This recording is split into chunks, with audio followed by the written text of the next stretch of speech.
მოგესალმებით რადიო პალიტრისა და პალიტატივის ეთერში ყველაზე საქმიანი გადაცემა თქვენ უსმენთ და უყურებთ საქმეს მე ვარ გიორგი გალანდაძე დღეს საქმეში ნახავთ ენერგო უზრუნველყოფა და გენდერული თანასწორობა აზრაზგაში ყაზახები დაბრუნდებიან თბილისში კი შესაძლოა ძველი საბაგირო აღდგეს ეს არის ის ინფორმაცია, რომელზეც უახლესი 40 წუთის განმავლობაში თქვენს ყურადღებას მივაყრობ, თუმცა მანამდე BPN-ის სტუდია და ჩემი კოლეგა ემა ტუხიაშვილი, რომელიც უახლეს ამბებს მოგვიყვება ბიზნესისა და ეკონომიკის სფეროდან, ემა გისმენთ, რაზე გაამახვილა ყურადღება ამ დროისათვის BPN სააგენტომ. მოგესალმები გიორგი, მივესალმები ჩვენს მსმენელს და მაყურებელს. უკვე გადაწყვეტილია, რომ ყაზტრანსგაზის მმართველობაში ყაზახები დაბრუნდებიან. დეტალები ცნობილი გახდება მას შემდეგ, რაც სამთავრობო დელეგაცია ყაზახეთიდან დაბრუნდება და გახდება ასევე ცნობილი უკვე როდის გადაიბარებენ კომპანიის მართვას ყაზახური მენეჯმენტი. თუმცა ჯერ კიდევ არ არის ცნობილი აღდგება თუ არა ძველი საბაგირო ხაზი რუსთაველიდან მთაწმინდის პარკის მიმართულებით, რადგან ჯერ კიდევ განხილვის სტადიაშია და არსებობს ორი ვარიანტი, ერთი რომელიც გულისხმობს ძველი საბაგიროს მიმართულებას, ეგრეთ წოდებული გამოფენის ტერიტორიიდან, რუსთაველის გამზირიდან მთაწმინდის პარკის მიმართულებით, ხოლო არსებობს უკვე მშენებარე მეორე ვარიანტი, რომლის მშენებლობა ჯერ კიდევ წინა ხელისუფლების პერიოდში დაიწყო და რომელიც ითვალისწინებს ვარდების მოედნიდან საბაგირო ტრასის მშენებლობას გაყვანას მთაწმინდის პარკის ტერიტორიაზე. მერიამ ამ თემაზე მსჯელობისთვის მოიწვია საზოგადოების წევრები, დღეს ისინი შეხვდნენ მერს ამ საკითხზე მათგან მოისმინეს არგუმენტები თუ რატომ უნდა მოხდეს ძველი ვარიანტის აღდგენა და რატომ არის თბილისისთვის და საზოგადოებისთვის მიუღებელი ნაწილისთვის ყოველ შემთხვევაში მიუღებელი ახალი ვარიანტის აღდგენა, როგორც მერიაში ამბობენ, გადაწყვეტილება მხოლოდ ხანგრძლივი მსჯელობის შემდეგ იქნება მიღებული. ყოველთვის შორის გუშინ გაკეთდა განცხადება რეგიონის ადმინისტრაციის მხრიდანაც, რომლის წინაც უნდა აშენებული იყო ეს ახალი საბაგირო გზა და ისინი არიან კატეგორიული წინააღმდეგი და ამის უკაცრავად მიზეზად ასახელებენ იმას, რომ სასტუმროს სტუმრების ეს იქნება მიუღებელი, რადგან ხმაური შეაწუხებს მას იმ შემთხვევაში თუ რა თქმა უნდა იქ ახალი საბაგირო გზა გაივლის. ზოგადად გიორგი, ჩვენ ხომ მიჩვეულები ვართ წლების განმავლობაში ესეთი სპონტანურ მშენებლობებს და ამ შემთხვევაში როცა ასეთი რამ ხდებოდა, ხოლმე მასშტაბური მშენებლობა ხორციელდებოდა საზოგადოებას და უშუალოდ იქ მიმდებარე მშენებლობების მესაკუთრეებს დიდად აზრს არავინ ეკითხებოდა. ვფიქრობ, რომ ნებისმიერი მსგავსი მასშტაბის და მნიშვნელობის მშენებლობა დიახ სწორედაც რომ უნდა იყოს ხოლმე განშის საკითხი და იქნება ეს კერძო მესაკუთრე თუ სახელმწიფო საკუთრებაში არსებული ქონება ბუნებრივია ყველას აზრი უნდა იყოს ხოლმე გათვალისწინებული. ძალიან საინტერესო ინფორმაცია ნებისმიერი მომხმარებლისთვის, რომელიც ბუნებრივია და არ მეგულება ადამიანი, რომელიც არ სარგებლობს ასე ვთქვათ კომუნალური სერვისებით, ეს იქნება წყალმომარაგება, გაზით ბუნებრივი აირის მიწოდება თუ ელექტროენერგიის მოხმარება. სემეკი სოციალურ ქსელში დარეგისტრირებულ მომხმარებას ასე ვთქვათ დამატებით სერვისებს თავაზობს. ნებისმიერ ადამიანს, რომელსაც აქვს Facebook-თან წვდომა, შეუძლია მისთვის საინტერესო ნებისმიერ შეკითხვაზე სემექს მიმართოს და ძალიან მალე მიიღოს ამომწურავი და კომპეტენტური პასუხი მისთვის საინტერესო თემებთან დაკავშირებით. ასევე დეტალური ინფორმაციის მოძიება შეიძლება სემეკის Facebook-ის ოფიციალური გვერდის მეშვეობით ბუნებრივი გაზის ქსელზე მიერთების პროცედურებთან დაკავშირებით. ასევე ნებისმიერ მომხმარებელს მინდა შევახსენო, რომ იმ შემთხვევაში თუ ისინი ფიქრობენ, რომ ელექტროენერგიის, ბუნებრივი გაზისა, წყალმომარაგების სექტორში მოქმედი კომპანიებისგან სერვისის მიწოდებისას მათი უფლებები ირღვევა, ამ შემთხვევაშიც ბუნებრივია შეუძლიათ სემეკის და მომხმარებელთა ინტერესების დაცვის სამსახურით ისარგებლონ და ბუნებრივია უკვე Facebook-ით გაუგზავნონ მათ შეკითხვა, მათი პრობლემების შესახებ მიწერონ და ამომწურავი ინფორმაცია მიიღონ. და კიდევ ერთი საინტერესო ინფორმაცია გიორგი, კომპანია Frontera სოფლის მეურნეობის ხარდაჭერის პროექტს იწყებს, როგორც ცნობილი გახდა ტეხასური ჯიშის და ტეხასში გამოყვანილი მარცვლეულის ჯიშების დატესტვა მოხდება დედოფლის წყაროში.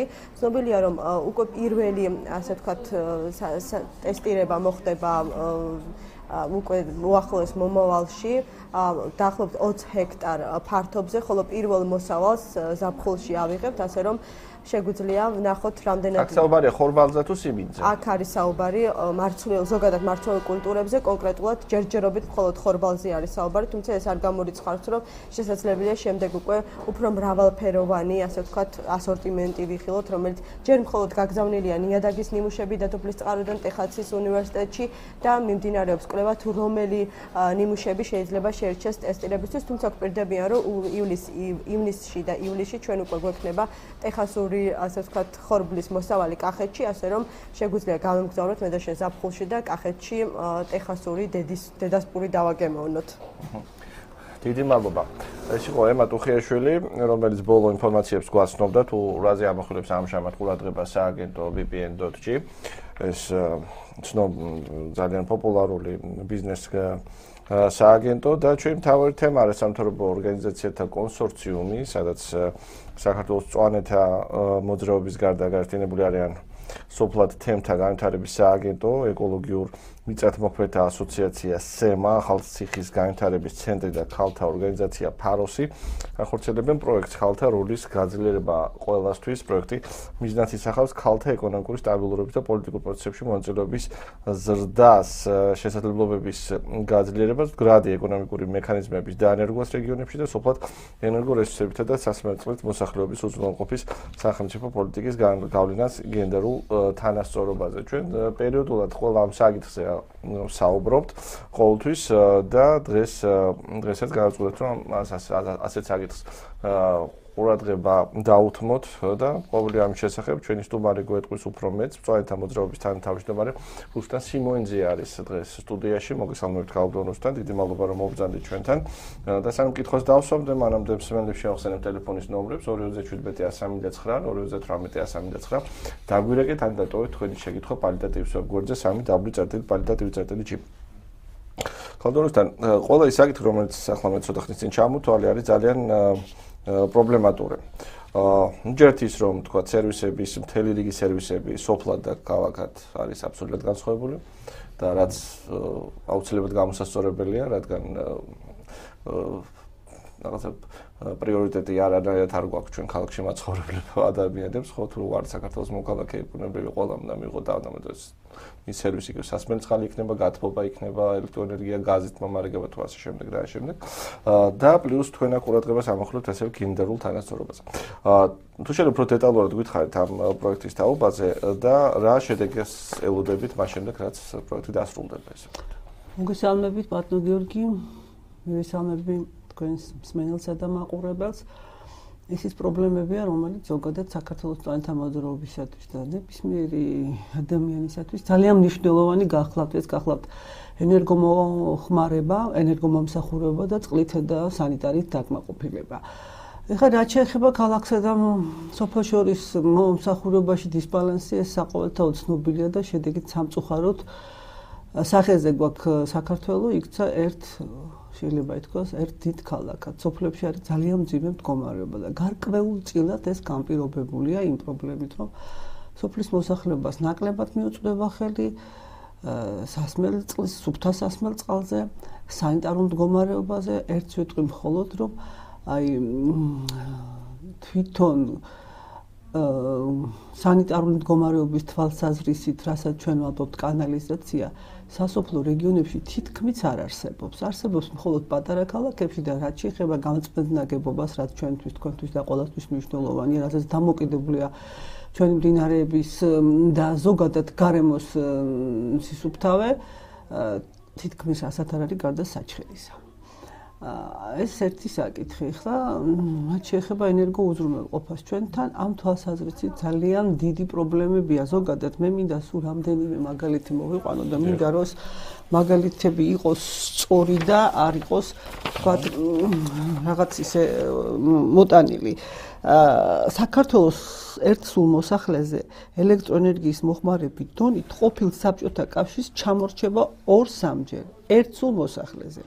არაბეთის ნახევარკუნძულს 48 ჯერ, დასავლეთ ევროპას 3.68 ჯერ, ავსტრალიასა და ახალ ზელანდიას 5.7 ჯერ. წარმოიდგინეთ ერთ სულ მოსახლეზე ეს რამდენად დაბალი ციფრია. ჩვენ კი გარემოს დამცველები ზოგადად ვცდილობთ, რომ რაც შეიძლება ნაკლებად მოხმარებული იყოს ენერგია, მაგრამ ეს თვითონ მიგვითითებს ეს რამდენად რთულია და რაც მდგომარეობაში ვიმყოფებით. აქედან უდიდესი ნაწილი მოდის სოფლის მოსახლეობაზე. ვისაც ყველა ჩვენ შეხება გვაქვს სოფელთან, იქ იმდენად რთული სიტუაცია ეკონომიური, რომ მოსახლეობა იძულებულია მხოლოდ ერთი ნატურით დაკმაყოფილდეს და აუცილებელი მოხმარება კონდეს ელექტროენერგიის. მხოლოდ ელექტროენერგია, მარტო ელექტროენერგია ხო არ გახლავთ ზოგადად ძალიან სიტყვის მოცულობის შემცველია, რასაც ენერგია ჰქვია. ეხლა ერთი ძალიან მძიმე ციფრი მინდა მოვიტანოთ. 6 ჯერ უსწრებ თანამედროვე ევროპულ ნორმას 1 კვადრატულ ფართის ენერგო უზრუნველყოფის თვალსაზრისით. ეს არის ძალიან მძიმე და სოფელში თუ გავითვალისწინებთ, იქ მხოლოდ ერთი ოთახი თბება. რითია გამოწვეულეს? გამოწვეულია ძირითადად რომ ჩვენთან რასაც ქვია ენერგო დაზოგვა, ენერგოეფექტურობა თითქმის ნოლთან არის მიახლოებული. ჩვენ საბჭოთა კავშირის მემკვიდრეები ვართ, სადაც ენერგია უფასო იყო და გათბობის სისტემა ყოველ შემთხვევაში ქალაქებში მახსოვს ფანჯრები იღებოდა იმდენად იმდენად მოჭარბებული იყო ეს ყველაფერი და დღეს სამწუხაროდ ასეთ სიტუაციას ხვდებით მხოლოდ სახელმწიფო დაწესებულებებში. ძალიან ხშირად იქ გათბობის სისტემა და არავინ არ იცის რატო და რისთვის არის და მისი რეგულირება არ ხდება. რაც შეეხება სოფლად ადგილს, აქ თავის ეკონომიკური მდგომარეობის გამო მოსახლეობა მოიხმარს ძირითადში შეშას ეს სახლების გათბობისათვის, რაც მძიმედ აწვება ჩვენს გარემოს, მძიმედ აწვება ჩვენს ტყეებს, შედეგი არის ძალიან რთული, ეს როგორც კლიმატის დაცვის თვალსაზრისით, კლიმატური ცვლილებების თვალსაზრისით, ასევე წყალთან დამოკიდებულებით. მოგეხსენებათ, ტყეები არის ჩვენი სასმელი წყლის ერთ-ერთი მთავარი წყარო, ტყეების განაწურღება იწვევს კატასტროფებს და ასე შემდეგ. შედეგი გვაქვს ძალიან მძიმე და ეხლა რაც შეეხება გენდერულ მდგომარეობას, განსაკუთრებით ეს სოფლად იგრძნობა. საოჯახო პირობებში ეს არა მარტო საქართველოში, კავკასიაში და ყოფილ საბჭოთა კავშირში, არამედ მსოფლიოს ძირითადში მენეჯმენტი ხშირად ამას ვამბობს, ისეა მოწყობილი, რომ საოჯახო პირობებში ძირითადად ქალბატონები ზრუნავენ, განსაკუთრებით ჩვენთან. ეხლა წარმოიდგინეთ თქვენ იქ სადაც საჭიროა სახლის გათბობა, იქ სადაც საჭიროა სადილის გაკეთება, ეს ყველაფერი მძიმედ მას აწვება და ხშირად მე როცა ჩემს ბავშვობაში თითქმის არც გამეგო რომ შეშას ქალი შეხავდა, დღეს ძირითადად ეს ქალების ზურგზე გადადის, იმიტომ რომ პრობლემები და ცხოვრება ასეთნაირად შეიქმნა და წარმოიქმნა. აი ერთ-ერთი მნიშვნელოვანი საკითხი. ეხლა რაც შეეხება წყალმომარაგებას, ეს ხო არავითარ კრიტიკას არ უძლებს. ქვის ხანა გვაქვს. ხო, ქვის ხანა გვაქვს და კანალიზაციაზეც ასეთივე სიტუაცია. მთელი ზაფხულის განმავლობაში, როგორც აღმოსავლეთში, ასევე დასავლეთში იყო წყლის ნაკლებობა. საჭირო ხდებოდა წყლის მოტანა სხვადასხვა ადგილიდან. განსაკუთრებით იქ, სადაც არ არის წყალგაყვანილობა, ჭიდან დიდი რაოდენობის წყლის მოტანა უწევდა. ეს კიდე არაფერი, სადაც ჭებია ეს დასავლეთ საქართველოში შედარებით გამარტივებული, აღმოსავლეთში თქვენ წარმოიდგინეთ. ალბათ ბევრი თქვენთანგანი კახეთში, თუქაჩით შეხვდება ხელ ვარგში, ხელ ტაჭკას ეგრეთ წოდებული, როგორ მიაქვს ქალბატონს, თუნდაც ბატონს რა მნიშვნელობა აქვს წყალის ახლამდე, რომ მას სასმელი წყალი ექნეს და ასე ხდება მისი დამარაგება წვიმის წყლით და ასე შემდეგ. ქვეყანა, რომელიც შეიძლება ითქვას სასმელ წყალზე დგას და უდიდესი მარაგები გააჩნია სასმელი წყლის. ეს აბსოლუტურად მოუწესრიგებელი გახლავთ ეს საკითხი. ამის მოწესრიგება არც თუ ის რთულია, ამას უნდა პოლიტიკური ნება, თითქოს ეს პროცესები დაწყებულია, მაგრამ ჩვენ შედეგებს ვერ ხედავთ, ზოგჯერ ხდება ეს არაპროფესიონალურად. იმის მაგერ რომ ადრე წყალი უკეთესად მიეწოდებოდა, დღეს ხდება ძალიან რთულად მისი მიწოდება და ეხლა ხდება გამრიცხველენება. რისი მომხრეებით ჩვენ გარემოს დამცველები ნამდვილად გახდით, რადგანაც აბსოლუტურად უყაიროთო მოხმარება მიმდინარეობდა წყლის. წყალს ეხლა ძალიან დიდი ფასი დაედო და ეს კიდევ ერთ დიდ პრობლემას უქმნის მოსახლეობას. მოკლედ ბალანსი საკმაოდ დარღვეულია. თუ ვიტყვით რომ წყალმომარაგების ფასი უცხოეთთან შედარებით ძალიან დაბალია, კი გასაგებია, მაგრამ ჩვენთვის ჩვენი მოსახლეობისთვის, განსაკუთრებით სოფლის მოსახლეობისთვის, რომელთა შემოსავალი ძალიან დაბალია, ჩვენ როცა გვაქვს შეხვედრები, თვითონ მოსახლეობასთან ერთად ვაკეთებთ გათვლებს, ვინ არის ღარიბი და ვინ არის მდიდარი და კალთურისთან ახლა ჩვენ რეკლამაზე გავიდეთ. და რეკლამის შემდეგ განვგრძობთ საუბარს, სამესობაში ალბათ დაგვირეკავენ და უკვე გავცემთ ჩვენს მსმენელებს და მაყურებლებს კითხვებზე პასუხს არ გადართოთ. ჩვენ დავბრუნდით პირდაპირ ეთერში. თქვენ უსმენთ და უყურებთ საქმეს. ჩვენი ტელეფონის ნომრებია 217 103 და 9, 218 103 და 9. ჩვენი სტუმარია რუსტან სიმონიძე, მწვანეთა მოძრაობის თანათავმჯდომარე. ხალხო რუსტან, ჩვენ ფაქტობრივად შევწყვიტეთ საუბარი, მაგრამ მინდა რომ უკვე თითოეულ მიმართულებაზე უფრო მეტი ყურადღება დავუთმოთ. იგივე თქვენ დაიწყეთ ენერგეტიკით, ხო? და რეგიონებში ეს არის განსაკუთრებით მწვავე, იმიტომ რომ იქ ხალხი უფრო ღარიბია თავისთავად, ხო? ნუ თუ ჩავთვლით ქალაქის მაცხოვრებლებსა და სოფლის მაცხოვრებლებს შორის და უფრო რთულია იქ თქვა თუ ქალაქშია თქვა გაზმომარაგება, იქ თქვა ალტერნატივა არის, ხო? თქვა გათბობა ზამთარში ცენტრალური გათბობით გინდა და ინდი გინდა თქვა რაღაცა აქ უფრო მეტი საშუალება, როცა თქვა რეგიონებში ეს ალტერნატივა ფაქტობრივად არის შეზღუდული. იგივე თქვა შეშა როცა ახსენეთ, მაგალითად არ ვიცი მე ველოდებოდი რომ მაგალითად უფრო მეტი ყურადღება წავიდოდა იგივე ენერგოეფექტური შეშის ღუმელების ან თუნდაც ეგეთი ბურჟუიკების მიმართულებით რომ სადაც მაინც მარგი ქმედების კოეფიციენტი ხო უფრო მაგარ დიდია და ანუ გათბობის თვალსაზრისით უფრო ნაკლები შეშის მოხმარება იქნება საჭირო და რა თქვენ კონკრეტულად მაგალითები თუ გვეტყვით, იქნება მე მგონი უფრო კარგი რომ ჩვენმა მაყურებლებს შეიძლება დაინახოს რა მხელა პრობლემის წინაშე დგავართ ამ თვალსაზრისით რეგიონებში განსაკუთრებით. მე მინდა გითხრათ განახლებად ენერგიებზე. ქვეყანა ძალიან მდიდარია განახლებადი ენერგორესურსებით. განახლებად ენერგორესურსში ითვლება წყალი და მდინარეები, მაგრამ ეს სულად არ ნიშნავს იმას, რომ მთელი საქართველო ტბებად ვაქციოთ და მხოლოდ ჰიდროელექტროსადგურები იყოს და კაშკლების ქვეყნად იქცეს. არა, რა თქმა უნდა, არა. ამასაც საჭიროა გარკვეული ბალანსის დაცვა. საქართველო არის ქვეყანა, სადაც თითქმის 300 დღემდე არის მზიანი დღე. ერთ-ერთი ძალიან მდიდარი მზის ენერგიით, რომლის გამოყენება შეიძლება ითქვას სასაცილო მდგომარეობაშია. ასევე უდიდესი რესურსები გაგვაჩნია მიწისქვეშა წყლების განსაკუთრებით დასავლეთ საქართველოში, სადაც გამოყენება ასევე მინუს უახლოვდება. ახლა მე მინდა მაგალითები მოგიყვანოთ ცხელ წყალთან დაკავშირებით. მზის ყველაზე მარტივი, რაც შეიძლება მზის ენერგიის გამოვიყენოთ, ეს არის წყლის გაცხელება, ეგრეთ წოდებული მზის კოლექტორებით. ჩვენ მოგეხსენებათ ჩვენი ორგანიზაცია, გახლავთ ორგანიზაცია, რომელიც თავის სამოქმედო პრინციპად აქვს ლობირება, ცნობიერების ამაღლება და ასევე სამაგალითო პროექტების განხორციელება და ზუსტად ასეთ სამაგალითო პროექტებს ვახორციელებთ როგორც ენერგოეფექტურობაში, ასევე განახლებად ენერგიებში და ერთი მათგანი გახლავთ მზის კოლექტორების დაყენება სხვადასხვა სოფლებში. გვაქვს ერთი პროექტი, რომელიც თქვათ ხორციელდება ორ სოფელზე, სამაგალითოდ 4 წლის განმავლობაში. რა შედეგს მოგცემს ეს ჩვენ? აი ამ სოფლიდან თითოეულმა დაიწყო სოფელში 4-ით და უკვე მე-4 წელია არის სოფლებში ბუმი. იმ ოჯახებს ეს არც თუ ისე ბევრია, 140 ლიტრა წყალი დღის განმავლობაში, თბილი წყალი. საოცრად შეუმცირდათ ენერგიის მოხმარება.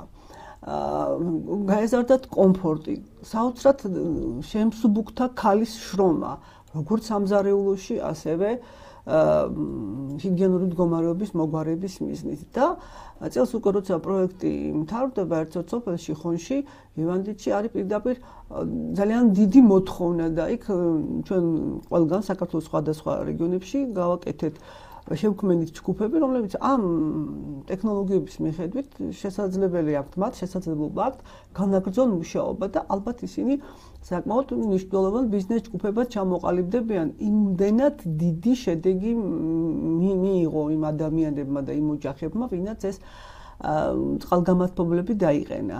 განსაკუთრებით დიდი მარაგები არის აღმოსავლეთ საქართველოში, კახეთში. მაგრამ ძალიან ხშირად პრობლემას ისე მზის წყლის გამართლებასთან დაკავშირებით ქმნის, რომ წყალი არ აქვს მოსახლეობას, სასმელი წყალი. კახეთში მანავში ერთ-ერთ სოფელი, სადაც ჩვენ ვმუშაობთ, მთელი ზაფხულის განმავლობაში წყალი არ იყო და ადამიანებს ტონობით უხდებოდათ მისი შეწენა.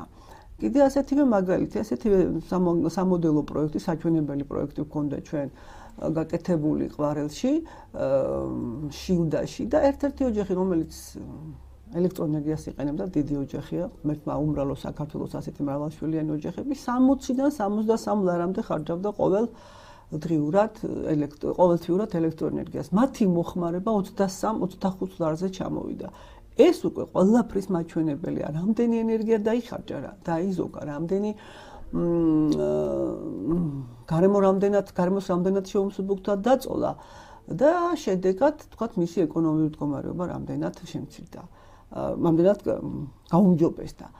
ეხლა რაც შეეხება ხელშეწყობას, სამწუხაროდ, ჩვენ და სამწუხაროდ, დღემდე არანაირი ხელშეწყობა აი მიმართულებით ქვეყანაში არ ხორციელდება. მრავალი წელი ყველაფერი მოგეხსენებათ, მაინც ჩვენ კანონმდებლობამდე მიდის. როცა კანონი ამას არეგულირებს, როცა კანონი ხელს უწყობს, ყველაფერი სხვანაირად ხორციელდება. ჩვენ ახლა ვსაუბრობდით, რომ ისრაელში სახლი არ შენდება თუ არ არის მზით წყლის გამათბობელი. გერმანიაში 20%-მდე მოხდა ჩანაცვლება ალტერნატიული ენერგეტიკული წყაროებით. თქვენ წარმოიდგინეთ გერმანიაში, სადაც ძალიან არც თუ ისე ბევრია მზიანი დღეები, მთელი სახლები არის უკვე დაფარული და ზოგჯერ ქუჩაშიც და მინდვრებშიც კი დგას უკვე ეგრეთ წოდებული მზით ელექტროენერგიის მიმღები ხელსაწყოები. ამას სახელმწიფომ შეუწყო ხელი, როცა ინდივიდუალური ოჯახი ვთქვათ, მას გააჩნია ან თუნდაც მეწარმე და იღებს ელექტროენერგიას მზისაგან, მისგან კომპანია ყიდულობს ნაკლებ ფასში, ვიდრე მერე მას ასყიდებს. ანუ თქვენ წარმოვიდგინეთ, რამხელა ხელშეწყობა ქონდა. ჩვენ ქვეყანაში მსგავს ვერაფერს ვერ ნახავთ. ჩვენ საოცრად არა ენერგოეფექტური სახლები გვაქვს. რა შენდება, გაიხედეთ და ნახეთ. ეგრეთ წოდებული ერთი ბლოკი, რაც ყოვლად წარმოუდგენელია. ამ დროს წაბძანდეთ იგივე გერმანია მომყავს მაგალითად, ჩვენ მათთან ძალიან მჭიდრო ურთიერთობები გვაქვს, ეგრეთ წოდებული კონტაქტები. სახლები აბსოლუტურად სხვანაირად შენდება. ძველი სახლების გადაკეთება ხდება, მაგრამ გერმანია ზოგადად თავის ტექნოლოგიებით ცნობილი იყო. აღმაშენებელზე სახლების დიდი ნაწილი გერმანული ტექნოლოგიითაა ნაგები და ნახეთ როგორი ენერგოეფექტურებია. აი ეს სახლები, ხა ჩვენ მე ხშირად ვამბობ, სახლი რომ მაჩუკოჩი გარშევალთქო, ეს ბოლოს აშენებული სახლების უდიდესი ნაწილი, ვინც იქ ცხოვრობს, აბა გაიხსენეთ როგორ ხდება და რანაირად არის. ძალიან დიდი ენერგია ჭირდება მის გათბობას და გარდა ამისა, ზაფხულში ძალიან დიდი ენერგია ჭირდება ასევე მის გაგრილებას. და ეს ყველაც ხდება, ბოდი შეგაწყვეტინოთ, აი ახლა ბოლო პერიოდში ეს ენერგოეფექტური შენობები ბუმია ესეთი რეკლამების ეგ. ეს დაუჯეროთ თუ არ დაუჯეროთ? არა. ვერ დაუჯერებთ, თლათ ვერ დაუჯერებთ. ისე ეგეც ძალიან კარგია, იმიტომ რომ ჩვენთან არ არის სტანდარტი და თუ სტანდარტი არ არის, მაგრამ ვინც ის რა არის ენერგოეფექტური, თუმცა ძველ მშენებლებმა მშვენივრად იციან რა არის ენერგოეფექტური. ძალიან ძველი სახლები, აი წინა საუკუნის 40-იანი წლების ვინმე თუ ჭერში ასულა, ნახავს იქ რომ დათბუნებულია მიწით ან სხვადასხვა ტექნოლოგიებით სხვადასხვა. იმიტომ რომ მაშინ გარკვეულწილად გარკვეული სტანდარტები იყო და ჩვენთან სტანდარტი არის, სამშენებლო სტანდარტი არის, ყველაფერი არც მანამდე იყო დიდი საუკეთესო საშუალებები თუ იყო იმასაც არავინ იცავდა, მაგრამ განსაკუთრებით ბოლო 9 წლის მანძილზე თითქოს და ბიზნესის ხელშეწყობის მიზნით ყველაფერი მოიშალა და ინგრა და საწავი და კაცმა არ იცის. ეხლა ჩვენ ცოტა იმედები გაგვიჩნდა ხელშეკრულებასთან დაკავშირებით, ასოცირებს ხელშეკრულებასთან დაკავშირებით არის გარკვეული მოთხოვნები, რომელიც უნდა ჩვენმა სახელმწიფომ ენერგოეფექტურობაზეც არის, განახლებად ენერგიებზეც არის, ჩვენ ასევე ენერგეტიკულ კავშირში თუ გავერთიანდებით და თუ ამას ჩვენი ხელისუფლება ხელს არ უშლის თუ შესაბამისი სამინისტრო, ცოტა უკეთესი პირობები გვექნება. პირდაპირ მინდა გითხრათ, რომ 2008 წელს კანონი, რომელიც USAID-ის დახმარებით გაკეთდა, პირდაპირ დაიბლოკა მთავრობიდან და მისმა ავტორმა 2008 წელს ასეთი ჩვენთან საუბარში განაცხადა, რომ დამირეკეს და მითხრეს, ჩვენ არ გვჭირდება ასეთი კანონი. შედეგი სახეზე გვაქვს. ძალიან დიდი ხანია ვლაპარაკობ ჩვენ ვაწყობთ საერთაშორისო კონფერენციებს. ერთამეს რა თქმა უნდა, წყალჩამორჩით. ხო, წყალზეც აუცილებლად ვისაუბროთ, თორემ პატარა რეპლიკას ვიტყვი, რომ მოსახლეობაც მე მგონი, განსაკუთრებით ქალაქში, მაინცაც შეუძლია, რომ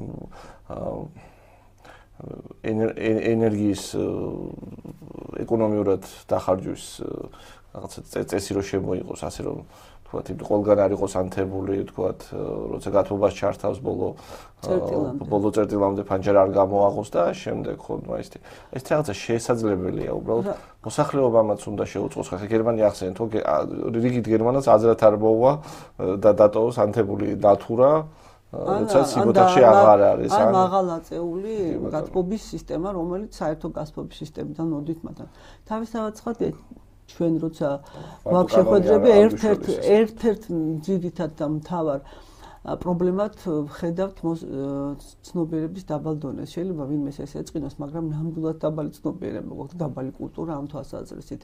ჩვენ როცა ვიწყებდით საუბარს ენერგოეფექტური ნატურების დანერგვაზე, სასაცილო იყო მოსახლეობისთვის ეს და ამ დროს ჩვენ ვიცოდით, რომ მთელ საქართველოში თუ გამოიცვლებოდა, დათვლილი იყო ყველა ნატურა, ორი ჰიდროელექტროსადგურის მიერ გამომუშავებული ენერგიის ტოლფასი ენერგიის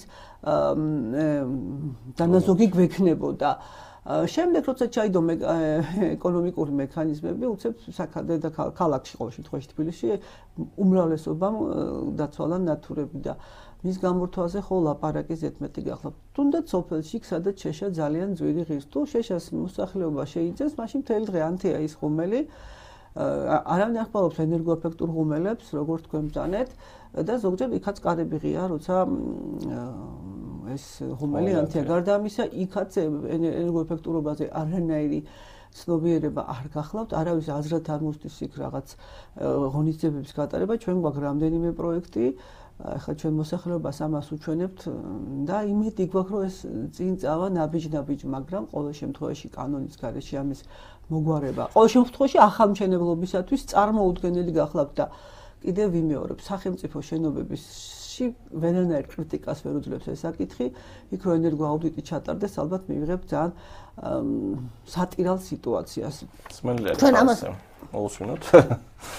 გამარჯობა, პირდაპირ ეთერში ხართ. მოგესალმებით. მოგესალმებით, შეიძლება თქვით ამის შესახებ, მაგრამ არ ვიცი, ცოტა გვიან ჩავერთე და თუ არსებობს ისეთი ორგანიზაცია, რომელიც ახურავს ამ აპარატურის დათქმას მოაგვარებდა, ტელეფონი თუ გაქვთ, ან მისამართი თუ გაქვთ, საერთოდ ერთი წუთით თქვათ 30 კვადრატული მეტრი ბინის კორპუსში გათბობა. ამასთან დაკავშირებით შემიძლია ახლა ვიგაქცეთ პასუხი, რომ ამხანაგობები მუშაობენ ამ თემაზე, თქვენს კორპუსაც ალბათ კორპუსშიც იქნება ისეთი ამხანაგობა შექმნილი და მის კრებაზე შეგიძლიათ დააყენოთ ეს საკითხი და შესაბამისად მე ისინი უკვე იმუშაობენ მუნიციპალიტეტებთან. დიდი მადლობა ბოლოში ქალბატონებთან. და წყალზე წვავეთ რაც არის პრობლემა. ესე იგი მე მინდა მოვიტანო მაგალითები ასევე რა ხდება წყალთან დაკავშირებით. ზოგადად და წყალთან გენდერთან დაკავშირებით შემოღებულია სოფლად ცხოვრები ქალების სანიტარული საერთაშორისო დღეს იმდენად რთულია თელ სოფლიოში, მაგრამ განსაკუთრებით ეს მნიშვნელოვანი გახლავთ ჩვენაირი ქვეყნებისათვის და სამწუხარო ეს აფრიკას შეეხება, ძირითადში განვითარებად ქვეყნებს და სამწუხარო რომ ჩვენს დაახლოებით მიახლოებული ვართ მათთან, როცა ჩვენ გვაქვს წყლის უდიდესი მარაგები. ეს იმიტომ რომ აღარ კეთდება არსად წყლის ანალიზები, არავინ აღარ არის პასუხისმგებელი გახლავთ სოფლის მეურნეობის სამინისტრო, მაგრამ ძალები არ ყოფნის წყალმომარაგების კომპანიებთან ლაბორატორიები მე ნაკლებ გამიგია და კანონი არავის არ ავალდებულებს წყლის ანალიზების გაკეთებას, ერთადერთი ვიცი, სადაც ეს მეტნაკლებად მოგვარებულია, გახლავთ ქალაქ თბილისში. კიდევ ყველაფერი ქალაქ თბილისზე. რა დააშავა სხვა, რა დააშავა ქუთაისის მოსახლეობამ, რა დააშავა თელავის თუ იგივე კოლაგის ეხლა გამახსენდა ან მანავის მოსახლეობამ. თუმცა ცნობიერების პრობლემა მოსახლეობის იქაც ძალიან დიდი გახლავთ. არ შეიძლება ის ჩვენი მდინარეები ასე დაბინძურებული იყოს და ვისაც რა მოუნდება შიგეს ჩაყაროს საბოლოო წყალში ის არის ჩვენი სასმელი წყალი, რომელიც შემდეგ ჩადის ნიადაგში და ხდება მისი ამოღება. რამდენიმე მაგალითი ვიცით ანალიზი სოფლად გაკეთებული ჭებში წყალი, რომელიც საკმაოდ დაბინძურებული გახდა. ზუსტად ეს იმის შედეგია, რომ ჩვენი მოსახლეობა ასე უდიერად ეპყრობა ჩვენს რესურსებს და გარდა ამისა, გარკვეულწილად ეს სოფლის მეურნეობის სოფლის მეურნეობაში გამოყენებული, სადაც ეს შესაძლებლობა დიდი რაოდენობით შხამქიმიკატების გავლენაც საკმაოდ დიდია. არსებობს მონაცემები, რომ მოსახლეობის სოფლიოში უსაფრთხო სასმელი წყლის არ ქონის გამო ძალიან დიდი ნაწილი სიკვდილიანობის და ავადობის ზუსტად სასმელი წყლის, სუფთა სასმელი წყლის არარსებობაზე მოდის. ალბათ თქვენ ხედავთ, როცა უცხოელები ჩვენთან დადიან ფოთლებით, სადაც ამიტომ ეს სამწუხაროდ, იმიტომ რომ მათ ეს შიში აქვს, რომ ჩვენთან ასეთი წყალი იქნება.